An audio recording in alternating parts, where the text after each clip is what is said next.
이번 시간에는 요한복음 16장 8절 이하의 말씀을 가지고 죄의 심판에 대하여라는 제목으로 잠시 말씀을 증거하도록 하겠습니다. 여러분, 오늘 무슨 주일입니까? 부활주일이죠. 그래서 대부분의 교회가 오늘 지금 이 시간 주님의 부활을 기념하고 있을 텐데요. 그러면 부활주일을 통해서 우리는 무엇을 기억하고 무엇을 기념해야 되는 거예요?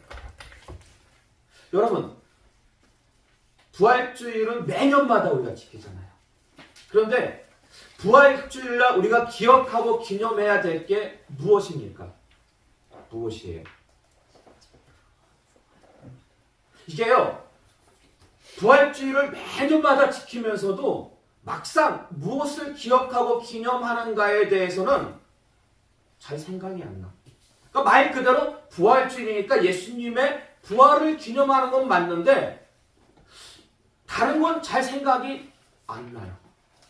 어느 분이 장례식장 가가지고 엄청나게 울어요. 예. 슬퍼서 울겠죠. 밤새 울어. 밤새 울다가 새벽에 물어봐. 상주한테. 뭐라고 물어봐요? 누가 돌아가셨냐고. 누가 돌아가셨는지도 모르고 밤새 운 거예요. 근데 우리가 부활주일을 맞이해서 무엇을 기억하고 기념해야 될지 그것을 잘 모른다면은 이거는 매년 부활주일을 지키면서도 그냥 밤새 누가 돌아가셨는지도 모르고 그렇게 통곡한 자와 별반 다를 게 없다라는 것입니다. 그런데요, 걱정하지 마세요, 여러분. 오늘 본문 안에 우리가 방금 봉독한 본문 안에 그 해답이 다 들어있습니다. 그러니까 오늘 본문 말씀은 지난주부터 살펴본 말씀인데요. 예수님께서 승천하신 후에 누가 오셔요? 예수님이 승천하시면 바톤 체인지를 딱 하죠. 누구를 보내세요? 성령을 보내세요. 근데 그 성령이 오셔가지고 책망하셔요. 세상을 책망하셔요. 무엇에 대해서 책망하시냐면 세 가지. 뭐예요? 죄에 대해서, 의에 대해서, 심판에 대해서 책망을 하신다라는 거예요. 누굴 책망하셔요? 세상을. 근데 지금 예수님께서 말씀하시고 있는 이 세상은 1차적으로 누굴 가리키는 걸까요? 1차적으로. 지금 예수님이 누구에게 말씀하고 있는 거예요? 이 고별설교를 누구에게? 제자들에게. 그럼 예수님께서 말씀하실 때 이 세상을 이 제자들은 누구로 이해를 하겠습니까? 그 예수님을 믿지 않는 불신한 유대인들, 다른 유대인들. 그러니까 1차적으로 책망하시는, 성령님이 책망하시는 그 대상은 1차적으로 유대인들, 불신한 이스라엘을 가리킵니다.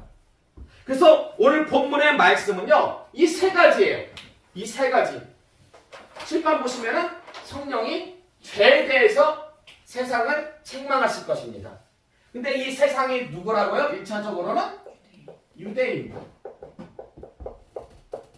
물론 예수님을 믿지 않은 유대인들이죠. 그리고 이어서 성령이 무엇에 대해서 세상을 책망해요?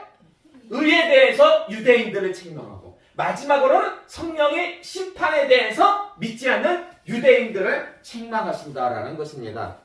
근데 오늘 본문 말씀을 자세히 보시면은요, 그 책망하시는 이유가 다 들어있어요. 책망하시는 이유가. 그래서 9절 보시면 성령님께서 죄에 대하여 세상을, 유대인들을 책망하시는 이유가 무엇입니까? 9절 보니까 예수님을 믿지 않음으로 인해가지고, 예수님을 믿지 않음으로. 근데 여러분, 이 말씀 우리가 지난 시간부터 그 전부터 계속 살펴봤죠. 이 고별설교에 대해서는. 근데 유대인들이 그토록 고대하던 메시아 예수님이 오셨음에도 불구하고 예수님을 믿지 않은 이유가 무엇이라고 말씀드렸는지 기억나십니까? 예. 요한복음 15장 20절에서 21절의 말씀 볼까요? 요한복음 15장 20절에서 21절의 말씀 함께 봉독하겠습니다. 주보 참고하세요. 시작. 내가 너희에게 종이 주인보다 더 크지 못하다 한 말을 기억하라. 사람들이 나를 박해하였은즉 너희도 박해할 것이요 내 말을 지켰은즉 너희 말도 지킬 것이라. 그러나 사람들이 내 이름으로 말미암아 이 모든 일을 너희에게 하려니 이는 나를 보내신 이를 알지 못함이라. 아멘. 유대인들이 그토록 고대하던 메시아가 왔음에도 불구하고 예수님을 믿지 않은 이유 무엇 때문이에요? 그렇죠. 예수님을 보내신 분이 누구예요? 하나님. 근데 그 하나님을 알지 못하기 때문이래요. 근데 여러분, 이 말씀이 이해됩니까? 아니 어떻게 다른 사람도 아니고 유대인들이 하나님을 모른다는 게 말이 됩니까? 하나님께서요, 세상을 창조하실 때, 하나님께서 이 세상을 창조하실 때 사람만 좀 특이하게 창조하셨어요. 특이하게. 어떻게 창조하셨어요? 하나님의 모양과 형상으로. 유일하게 피조물 가운데서 사람만이 하나님의 모양과 형상으로 만드셨어요. 근데 그렇게 만드신 이유가 있어요. 무엇 때문이에요? 대화하고 싶어서. 그렇죠. 그 다른 말로 하면은 교통. 그것 또 다른 말로 하면 더 쉬운 말로 친교하기 위해서. 네? 교제하기 위해서. 네? 하나님께서 교제하기 위해서. 사람과 교제. 그러니까 하나님은요, 개, 돼지하고는 교제하지 않습니다. 네?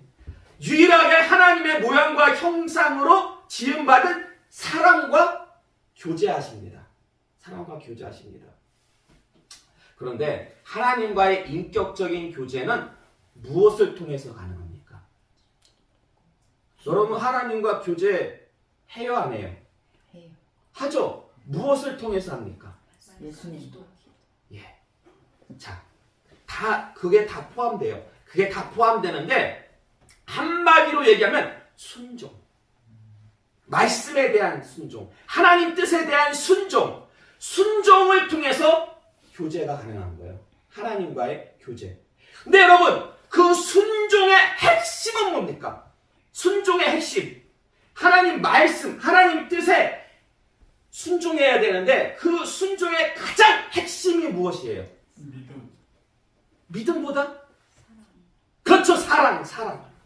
믿음도 포함되는데 그 순종의 핵심은 사랑이에요. 그래서 우리 기독교는 사랑의 종교라고 하잖아요. 구약 말씀과 신약 말씀 이걸 갖다가 압축해 놓고 압짜면은 한 단어가 나오는데 그게 뭐다? 바로 사랑입니다. 사랑. 예. 그래서 순종이 뭐보다 낫다? 제사보다. 순종이 제사보다 나은 거예요. 그래서 순종이. 예? 순종이. 그리고 그 핵심이 사랑이기 때문에 이 사랑이 없는 순종은 전도사 기자의 고백처럼 헛된 거예요. 헛되며 헛되도다. 순종을 한다고 하는데 그 안에 사랑이 없어. 사랑이 없으면 그건 정말 헛된 거예요. 유대인들이 얼마나 말씀을 잘 아냐면은요, 그런 말이 있어요. 유대인들은 이 신약의 말씀은 안 믿고 구약의 말씀만 믿잖아요. 그 중에서도 특별히 모세 오경의 그 말씀을 아주 절대적으로 신봉하는데 유대인들이 머리가 엄청 좋잖아요. 세계에서 노벨상을 가장 많이 받은 민족이 유대인들이잖아요. 그래서 그런 말이 있어요. 나라가 망하고 그들의 성경이 다 소실되더라도 랍비 3명만 있으면 다시 성경을 복원할 수가 있다는 거예요. 왜요? 성경을 다 암송하고 있으니까. 그러니까 성경을 얼마나 잘하는지 그냥 완전히 달달 외울 정도야. 그럼에도 불구하고 그들이 예수님을 알아보지를 못했어요. 예수님을 믿지 않았어요. 그 이유가 뭐예요? 그들 안에 무엇이 없었기 때문에? 사랑이 없었기 때문에. 그들 안에 아무리 성경 말씀을 정말 다 외운다 할지라도 사랑이 없으면 그거는 하나님을 아는 게 아니에요. 그래가지고 결국 예수님은 어떻게 했어요? 네? 결국 죽이고 말았죠. 여러분 보세요. 사랑이 없으면은 하나님과의 인격적인 교제가 이루어지지 않습니다. 그리고 하나님을 아는 자가 아니라 하나님을 모르는 자가 돼요. 사랑이 없으면. 근데 하나님을 모른다는 것은 누구에게 속했다는 거예요? 하나님을 알면 하나님에게 속한 거고 하나님을 모르면 누구에게 속한 거가 돼요? 마귀죠, 마귀. 둘 중에 하나예요. 하나님께 속하든지 마귀에게 속하든지. 근데 마귀에게 속하면 누굴 미워합니까? 마귀에게 속하면. 마귀에게 속하면 누굴 미워하겠어요? 당연히 예수님과 하나님을 미워하죠. 그래서 하나님이 보내신 예수님을 죽인 거예요.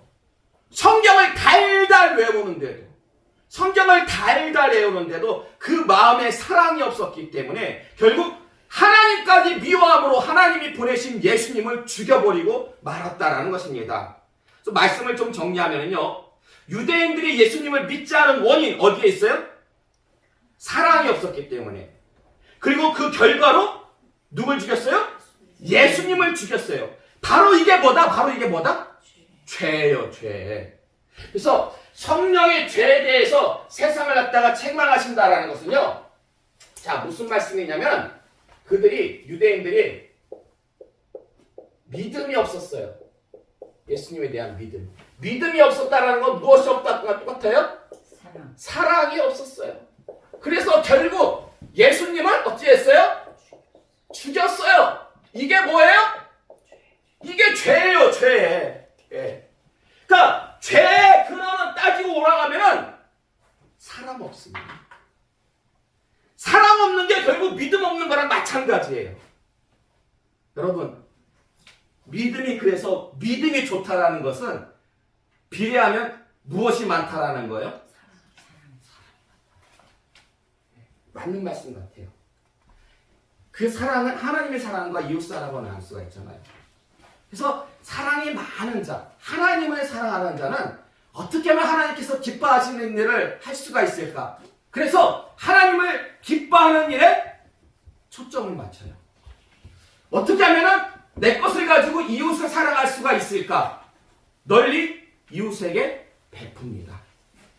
그게 큰 믿음이에요.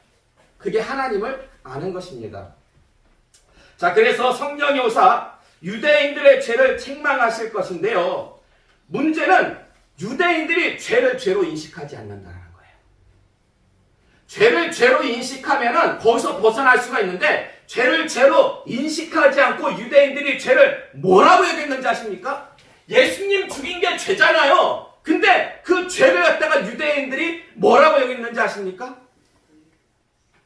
요한복음 16장 2절의 말씀 볼까요? 요한복음 16장 2절의 말씀 함께 봉독하겠습니다. 시작. 사람들이 너희를 설교할 뿐 아니라 때가 이르면 무릇 너희를 죽이는 자가 생각하기를 이것이 하나님을 섬기는 일이라 하리라. 아멘. 유대인들이 예수님만 죽인 게 아니에요. 예수님의 제자들을 출교하고 그리고 예수님의 제자들을 죽여요. 그러면서 그들이 생각하기를 이게 어떠한 일이다? 하나님을 섬기는 일이다. 그러니까 마찬가지예요. 예수님을 죽일 때도 그들은 어떤 생각을 가졌어요? 이것이 하나님을 섬기는 일이다. 이게 옳은 일이다. 다른 얘기로 하면 한자로 줄이면 이게 옳을 의. 이게 의다, 의다. 예수님을 죽인 게 그들에게 있어서는 죄라고 여기지 않고 이게 뭐다? 의라고 여겼어요. 이걸 의라고. 그래서 유대인들을 향한 성령의 두 번째 책망은 의에 관한 겁니다. 성령의 두 번째 책망. 그래서 10절 말씀 볼까요? 오늘 본문 10절의 말씀. 다시 함께 봉독하겠습니다. 시작. 의에 대하여라 함은 내가 아버지께로 가니 너희가 다시 나를 보지 못함이요. 아멘. 자, 예수님께서 이스라엘의 그 불의에 대해서, 유대인들의 불의에 대해서 이제 장차 성령이 오시면 책망하실 것이라고 말씀하시는데 그 책망의 내용이 뭐예요? 책망의 내용. 거기 10절 하반절에 나와 있는 책망의 내용이 뭡니까? 내가 예수님이 아버지께로 가니 제자들 너희가 다시 나를 예수님을 보지 못한다는 거예요. 이게 무슨 말일까요?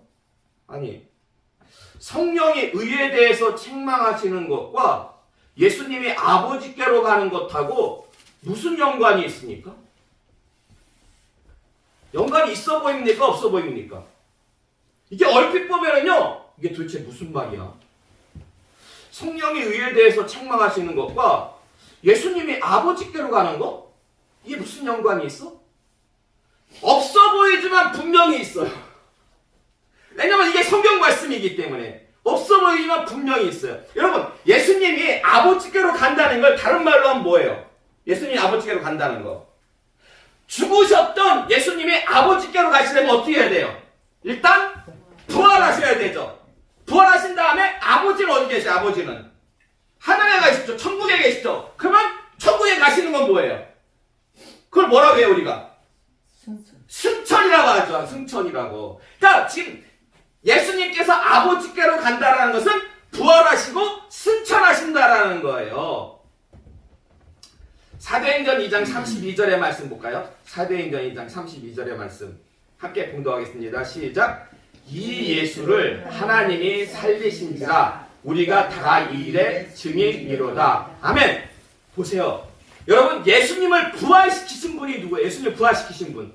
성경에 지금 뭐라고 증거하고 있어요? 하나님이 다시 살리셨대요. 근데 잘 생각해 보세요. 만약에 유대인들의 행위가 의로웠다면 하나님께서 예수님을 다시 살리셨겠습니까? 부활시키셨겠습니까? 아니죠. 예? 하나님이 예수님을 부활시키셨다는 것은 예수님이 의롭고 유대인들의 행위는 불의했다라는 거예요. 그걸 증거하는 겁니다. 그러므로 성령이 의에 대하여 세상을 책망하신다라는 것은 예수님의 부활과 승천을 통하여 유대인들의 불의를 책망하신다라는 거예요. 자, 정리하면 이렇게 되겠죠? 지금 성령의 의에 대하여 유대인들을 책망하신다라는 것은 그들의 불의, 예수님을 죽인 그들의 불의를 책망하신다라는 것인데요. 무엇을 통해서? 예수님의 부활과 승천을 통해서.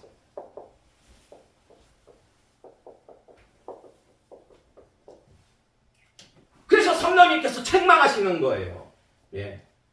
예수님께서 부활하시고 승천하지 않으셨다면은 무엇을 가지고 그들의 불의를 갖다가 책망하시겠습니까?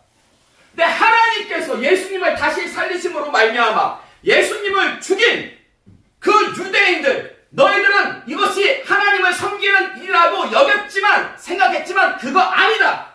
하나님을 그걸 옳게 섬기는 것이 아니고 오히려 너희들은 불의를 저질렀다. 그것을 무엇을 통해서? 예수님의 부활과 승천을 통해서 성령님이 책망하신다라는 것입니다. 근데 왜 꼭 성령이어야 됩니까? 왜 성령이 오셔서 책망해야 됩니까? 이 고난을 당하신 분이 누구예요? 누가 죽으셨어요? 예수님이죠. 그러면 예수님이 책망해도 되잖아요. 예? 아니 왜 꼭 성령이 오셔서 책망해야 됩니까? 지금 예수님께서 뭐라고 말씀하시면 성령이 오셔서 죄에 대하여, 의에 대하여, 심판에 대하여 세상을 책망하신대요. 근데 예수님이 성령 오시기 전에 미리 책망하셔도 되잖아요. 예수님, 왜냐하면 부활하신 다음에 예수님이 이 지상에 바로 하늘나라로 올라가 승천하지 않으시고 얼마 동안 계셨어요? 40일 동안 계셨잖아요. 그럼 그동안에 충분히 이 유대인들에 대해서 책망하실 기간이 되잖아요. 그럼에도 불구하고 예수님이 직접 책망하지 않으시고 성령님을 보내사 책망케 하시는 그 이유가 무엇일까요? 그 이유가 무엇이겠습니까? 무엇일까요?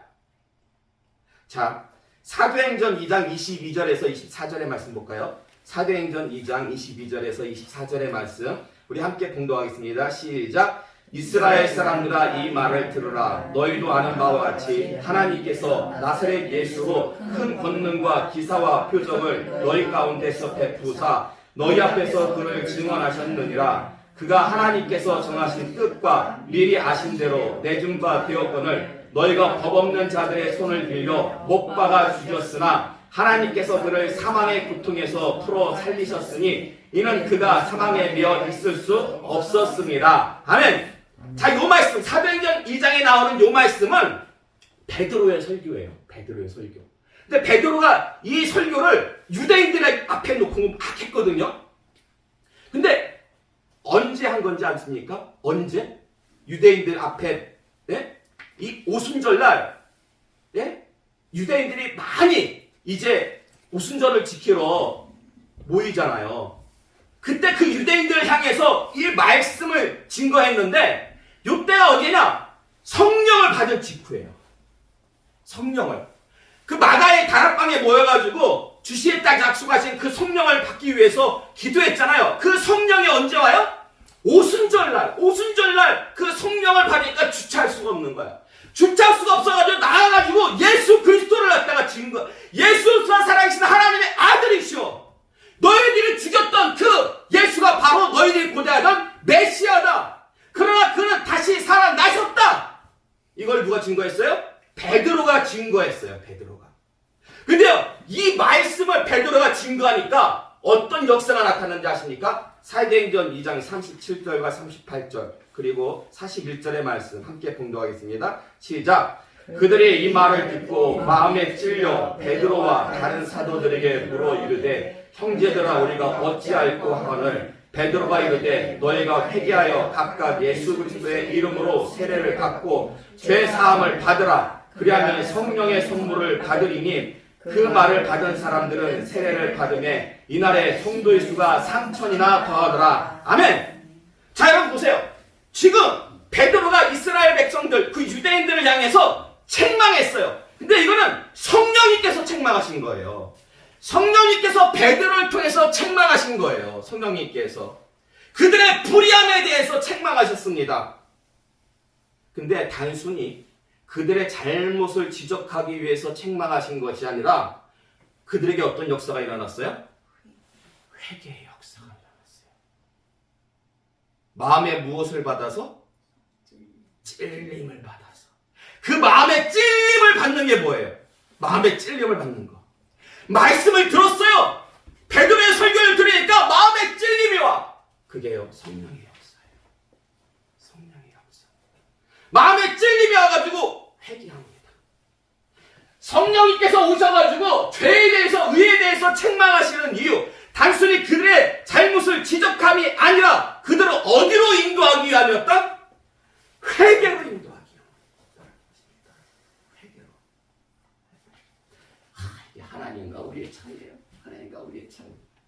유대인들은 예수님을 죽이기까지 큰 죄를 저질렀어요. 근데 하나님께서는 그런 유대인들조차 사랑하사 베드로를 통해서 성령을 통해서 그들을 회개로 인도하셨다는 거예요. 왜? 예수님은 아니 하나님은 뭐 배알도 없으십니까? 예? 자기 아들을 죽였는데 그런 자들에게 회개로 인도하시는 사랑이시기 때문에. 하나님이 뭐예요? 하나님은 사랑이시라. 하나님은 사랑 그 자체셔요. 여러분, 우리가 믿는 하나님이 그런 하나님이에요. 우리가 믿는 하나님. 세상의 신과는 비교할 수도 없는 우리가 믿는 하나님은 사랑 그 자체이신 분이에요. 자기 아들을 죽였음에도 불구하고 그런 자들을 다시 살리시기 위해서 성령을 보내사 회개로 인도하시는 분이 바로 우리가 믿는 하나님이라는 것입니다. 그래서 책망하시는 이유는 단순히 죄를 지적하고 불의를 책망하시기 위함이 아니라 회개케 하기 위해서.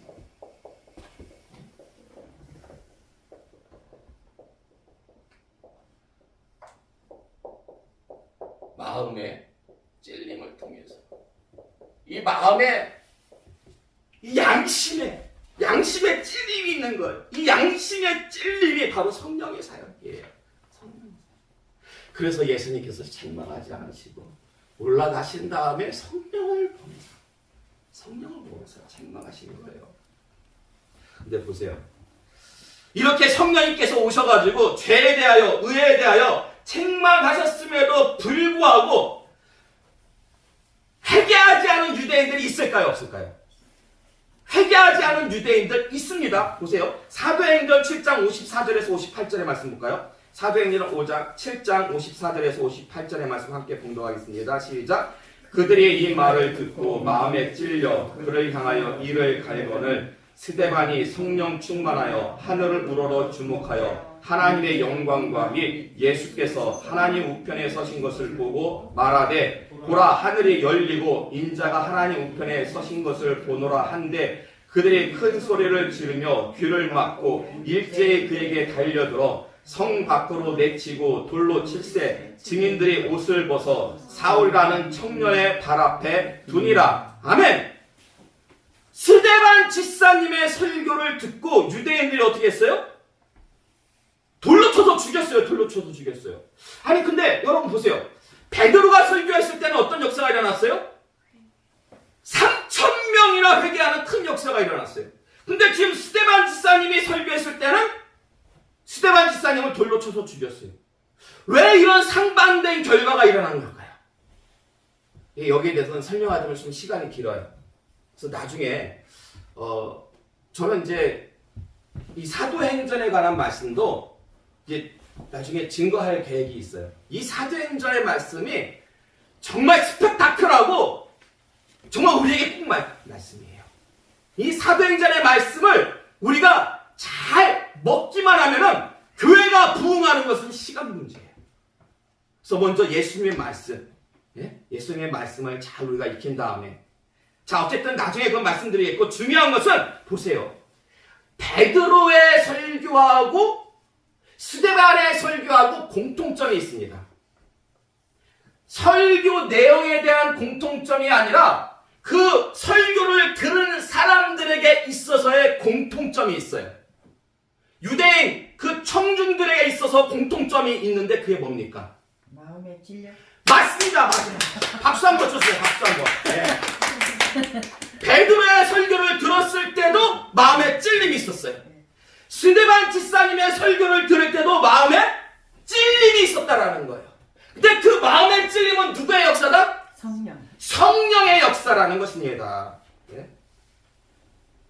그래서 이 성령의 역사, 마음의 찔림, 성령님의 책망을 받아들인 자들은 회개의 은혜를 받았어요. 회개의 은혜를 입었어요. 그러나 그 마음의 찔림을 거부하면 장차 어떻게 됩니까? 거부하면 회개하지 않으면 어떻게 돼요? 주님 앞에 섰을 때 심판받죠. 그래서 여러분 오늘 본문 11절의 말씀, 오늘 본문 11절의 말씀 함께 공독하겠습니다. 시작. 심판에 대하여라 함은 이 세상 임금이 심판을 받았음이라. 아멘. 그러니까 마음의 찔림, 성령의 책망을 거부하면 심판이 임하는 거예요. 심판이. 근데 여러분 그 심판의 내용이 뭐예요? 심판의 내용이 뭐예요? 11절 하반절 말씀 보니까 이 세상 임금이 심판을 받았습니다. 이 세상 임금이 누구예요? 이 세상을 갖다가 주관하는 자는 누구예요? 마귀 사탄. 주님 오실 때까지 공중권세 잡은 자가 누구예요? 마귀예요. 이 세상 임금이 마귀예요. 근데 왜 여기서 갑자기 마귀가 갑툭튀 하는 걸까요? 여러분 갑툭튀라고 아세요? 갑툭튀? 요즘 애들이 쓰는 건데 좀 지났나 모르겠네. 갑자기 툭 튀어나오는 것을 갖다가 갑툭튀라고 해요. 갑자기 툭 튀어나오는. 근데 왜 심판쟁이라고 있는데 마귀가 갑자기 툭 튀어나오는 걸까요? 여러분 마귀가 공중권세 잡았다고 했잖아요. 이 세상 권세를 갖다가 마귀가 잡았어요. 그럼 마귀가 이 세상을 갖다가 무엇으로 다스리는지 아십니까? 마귀의 큰 무기는 두 가지예요. 마귀의 권세는 크게 두 가지예요. 근데 이거 잘 모르는 분이 많아요. 어렵지가 않은데. 마귀의 권세는 두 가지. 죄와 사망입니다. 마귀의 무기는 뭐라고요? 죄와 사망. 자, 근데 보세요. 이 죄에 대한 마귀의 권세가 언제 무너졌습니까? 언제 무너졌어요? 죄에 대한 마귀의 권세. 자, 보세요. 오늘 본문 9절 말씀 다시 잘 보세요. 오늘 본문 9절 말씀 보시면은 죄가 뭐예요? 죄에 대하여라 함은 그들이 나를 믿지 아니하며. 죄가 뭐예요? 예수님을 믿지 않는 게 죄잖아요. 네. 그러므로 죄의 권세를 무너뜨리는 방법은 뭐예요? 죄의 권세를 무너뜨리는 방법. 예수님 믿으면 돼요. 예수님 믿으면 돼요. 예수님 믿으면은요, 그 죄에 대한 마귀의 권세가 무너집니다. 무너집니다. 그러면 또 하나의 무기가 있었죠. 죄 말고 사망이었죠. 그럼 사망의 권세는 어떻게 무너뜨릴까요? 예? 어떻게 무너뜨려요? 누가 무너뜨렸었어요? 이거를? 예수님이 무엇을 통해서? 부활하심으로, 승천하심으로, 부활과 승천을 통해서, 부활과 승천을 통해서. 예.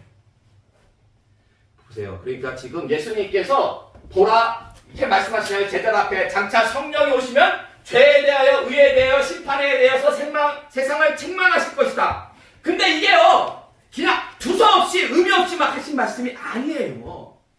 결국, 이 죄에 대해서, 의에 대해서, 심판에 대해서라는 것은 궁극적으로 유대인들의 그 죄와 불의를 말하는 것뿐만이 아니라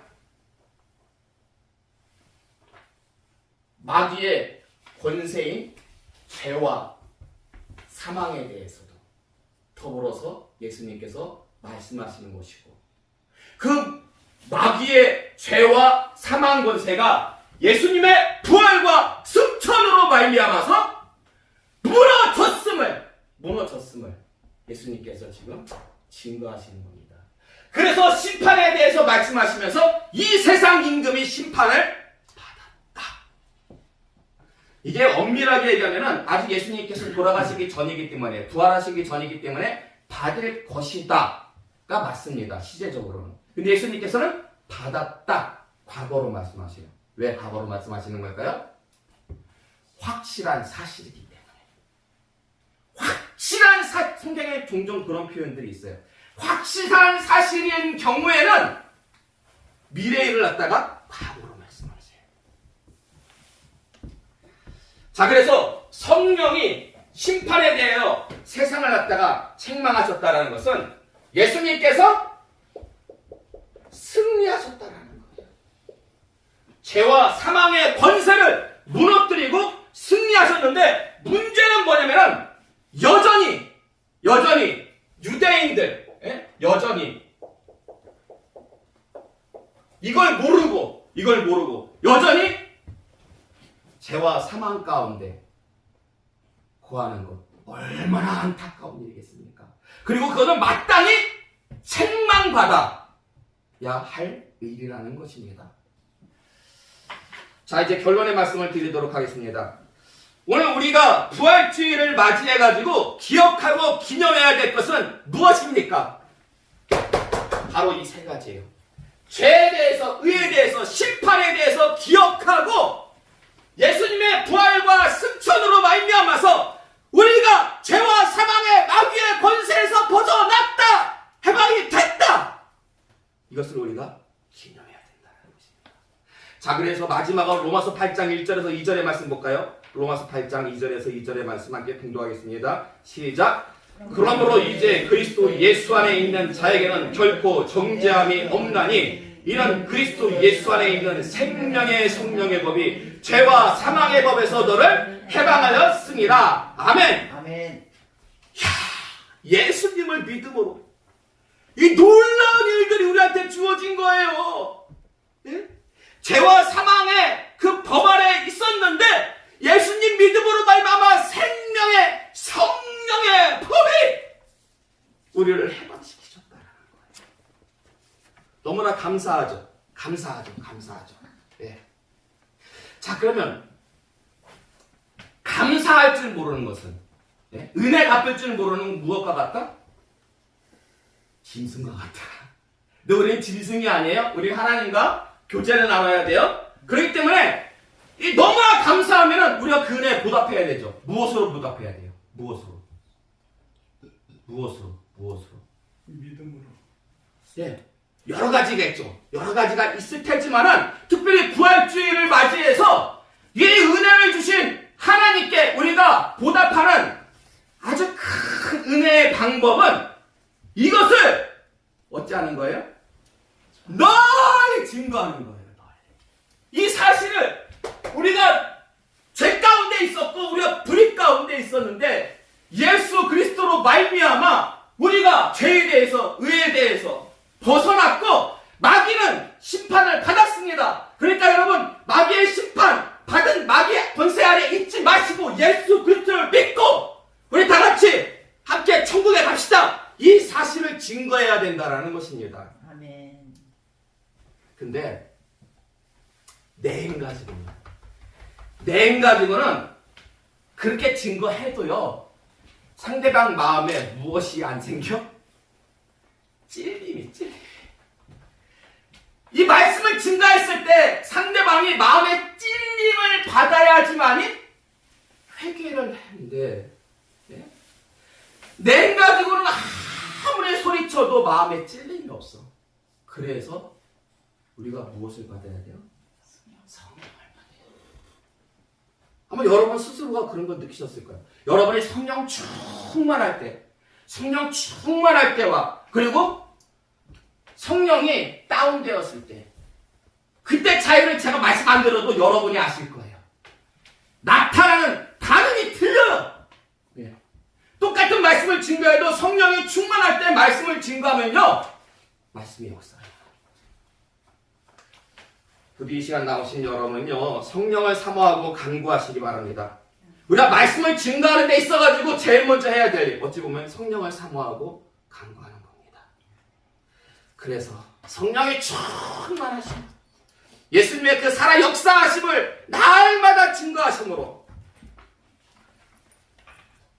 1년에서 한 주만 부활주일이 아니다.